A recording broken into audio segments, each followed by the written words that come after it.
साईं तुझे दर ते आयो से मसवाली मालिक मूंखे मर्ज़न कयो अमवाली। साईं तुझे दर ते आयो से मसवाली मालिक मूंखे मर्ज़न कयो अमवाली। स्वाली न चने जाए खाली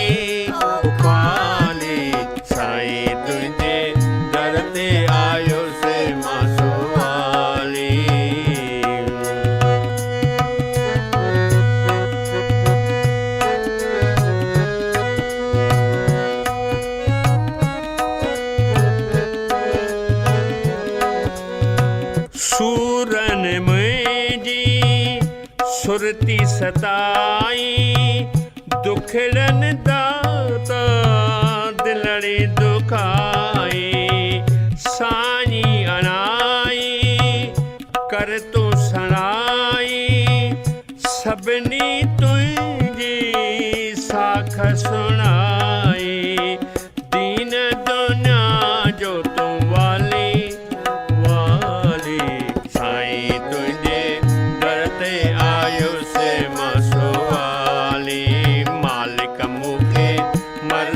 कयो अमवाली।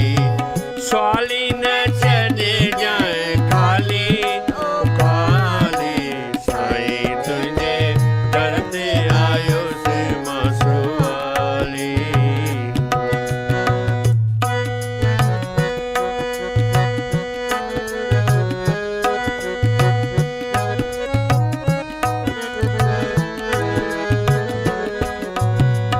जिए जिए कयां थो फ़क़ियूं ऐं फीणा तीअं तीअं सूर थियनि था बीणा।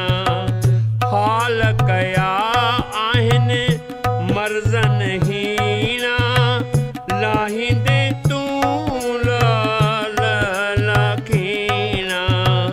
थींदुसि पुरत पखाली पखाली साईं तुझे दर ते आयो से मसवाली मालिक मूंखे मर्ज़न कयो अमवाली।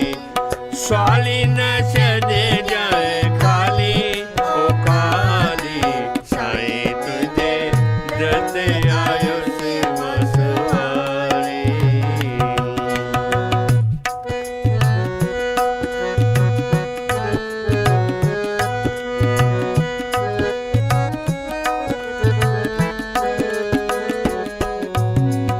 ईश्वर मुंहिंजे अंदर जो आऊं कोन ॿुधे थी दुनिया दाऊं।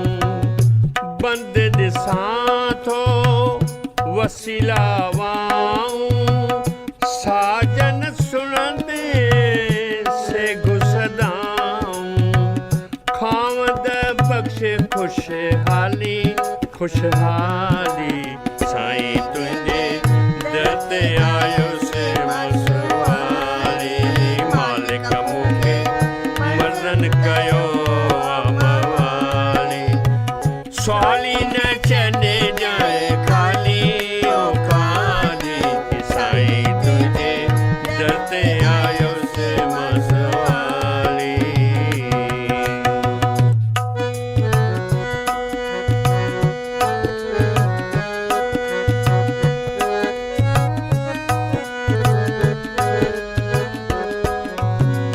डबरो छॾे देह धणी तूं कर मन जी खणी कटकणी तूं।